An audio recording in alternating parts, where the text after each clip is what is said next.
would like to thank the organizing committee of the convention for the Maltese Living Abroad for involving the Faculty of Arts, the Department of English, the Department of Maltese in this initiative, and for inviting me to chair this session on diasporic writing. The choice of the title of the session was made some months back in a tentative spirit. Even now, I think that it would be wise on my part to continue to stress the provision and quality of what I have to say by way of introducing this topic, and to stress that the description of diasporic writing attempted here is intended to evaluate the usefulness of the term in understanding the works of Tayyan, Bird, and Brofenick, and Weldon.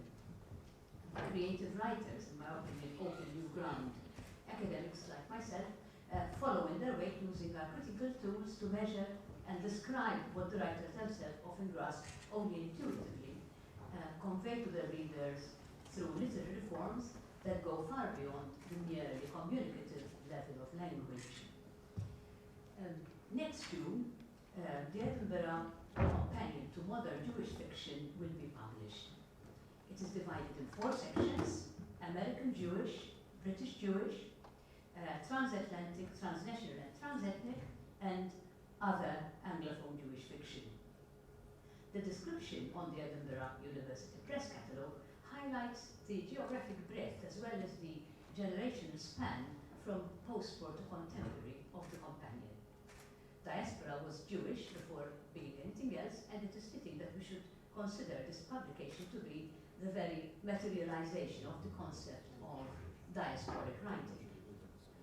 The Jewish was the original diaspora, but the concept has developed beyond the historical dispersals of that nation. According to Ewa Morawska, diaspora refers to, I quote, ethno-national groups whose members reside out of their home country, move there either forcibly or voluntarily, and who retain a sense of membership to the group of origin, and a collective representation and concern for the well-being of their homeland, which plays a significant role in their lives in both a symbolic and normative sense. The difficulties of defining diasporic writing are well known and long-standing. 21 years ago, Stuart Hall stated that, quote, the diaspora experience is defined not by essence or purity, but by the recognition of a necessary heterogeneity and diversity, by a conception of identity which lives with and through, not despite, difference, by hybridity. End of quote. In today's world, however, identities formed through hybridity are so common, so widespread, that further questioning and qualification is required. Various scholars have called for a new understanding of what it means to be diasporic in specific places and periods in the world. As Morawska puts it, the pluralistic tone of current conceptual debates still remain either incomprehensibly fixed or simply under-examined. Although I have emphasized the divergence and heterogeneity of diasporic writing, I still feel that the Cambridge Companion to Modern Jewish Fiction presents us with a challenge to the possibility of Maltese diasporic writing. In a sense, isn't this writing home symposium an attempt to make our own companion to modern and contemporary Maltese writing? So, questions arise. What kind of affiliations are attached to the notion of diaspora? Do diasporic writers transgress national boundaries? Is the viewpoint of the diasporic subject elevated above the national? Or is this high perspective to be viewed as a different genre, as transnationalism, as the transnationalism, the transculturalism, for example, of feminist or queer perspectives? Diaspora, as the Jewish example reminds us, is also a highly political term that suggests a painful dispersal and evokes a lost homeland. Even if many Maltese migrants felt compelled to leave Malta in the 1960s and earlier, many would question whether the sense of a forcible dispersal continues to be part of the diasporic Maltese Australian identity. Divergence in diasporic experience is very evident in Australian writing. Examples such as The Sound of One Hand Clapping by Richard Flanagan, Romulus, My Father by Raymond Gaeta make up an Eastern European diasporic perspective characterized by a sense of profound loss, an experience of physical and linguistic uprootedness that throws the protagonists into an abyss from which there is little hope of return. What can be more different to the work of Maltese Australians such as Anna Maria Weldon, Aline Tayyar, Josephine Burden, and Lou Drofenik? In novels such as Drofenik's Birds of Passage, Australia opens doors, hearts, minds. It develops an already formed aptitude for the English language and expands an already malleable cosmopolitan identity. The Maltese diasporic viewpoint also offers a breath of fresh air to the history and the literature of the homeland. Diasporic writing often entails a contestation of the history of the post-colonial nation-state, and it may raise questions about the supposedly stable and homogeneous memory formations constituted within the nation-state. The diasporic vision of the nation can complement the national imagery, and it can also change it. Official history tends to be hegemonic and exclusionary. An Australian perspective of Malta may offer an alternative and liberating versions. It is also very interesting to compare the Australian perspective with the Canadian, the American, the one from Brussels, from Luxembourg. All these contribute to a dynamic and multidirectional account of the national people.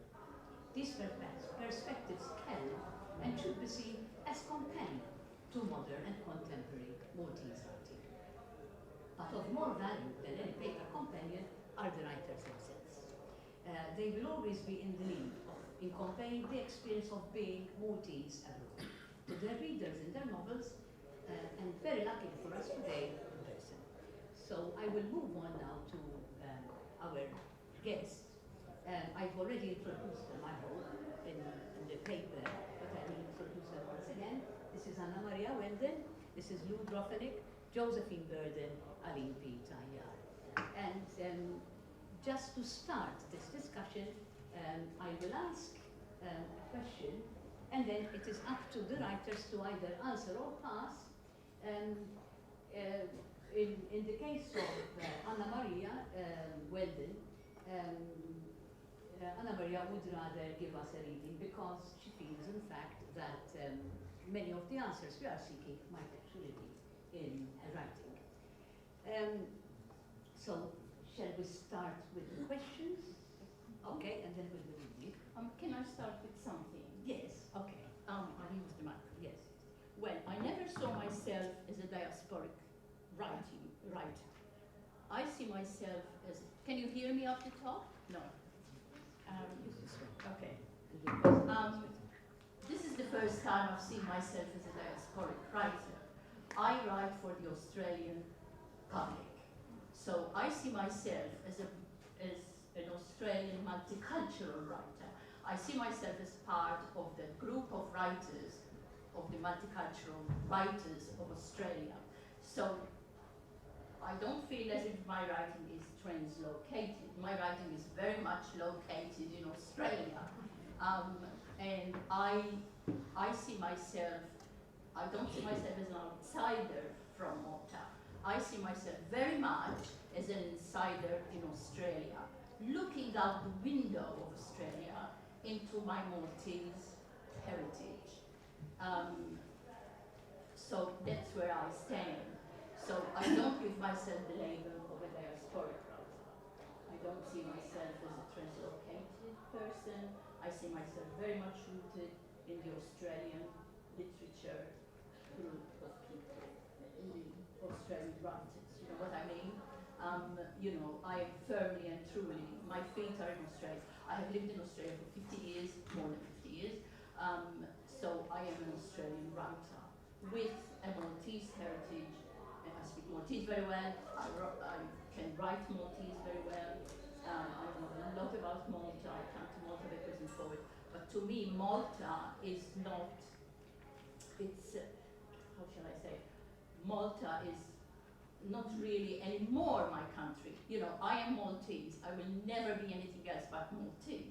But it is not my country now. It is the country which, it's the country of my birth, but now my country is Australia, where my children are and where I'm going to be buried, and where my children and my grandchildren will live, and you know, my genetic genes will keep going on and on and on, hopefully.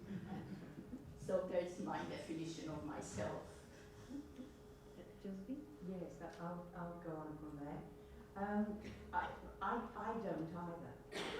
And I came to creative writing or narrative non-fiction, I tend to write, late in life. And when I was actually still living in Australia.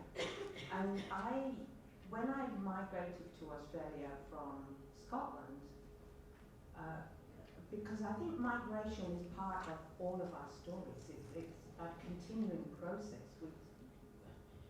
We are migrating all the time, either within our own heads in terms of the way we're thinking about the world, or physically, we're moving from one place to another. Anyway, what I was wanting to say was that I have been, in my past life in Australia, I was an academic. So I was used to writing in that academic kind of way. And I had things like interviewing skills and so on. There we go. Yeah. And before my mother died, I actually, when I was still an academic, I did the academic thing, and I interviewed her, and I taped all the stories, and she told me about growing up in Malta, about meeting the love of her life, and about following him to Scotland, and then stepping into his life, I guess, and bearing his children. And so those 10 hours of interviews sat in a drawer for several years until I actually finished full-time paid work, and by that stage my mother had died.